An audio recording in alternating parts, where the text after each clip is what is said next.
Hello friends, I'm Liam. In this video I will show you how to restore websites, Chrome browser, Edge or any other browser. Please like this video, subscribe my channel, hit bell icon for latest updates. Okay, open browser. Now you see this, there are website are open here. By mistake when close this website, okay, open browser. Now you see there are no any websites here.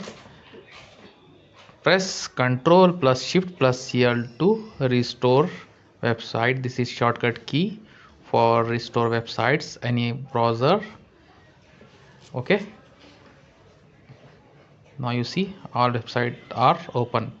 Okay, thank you for watching me. See you on next video.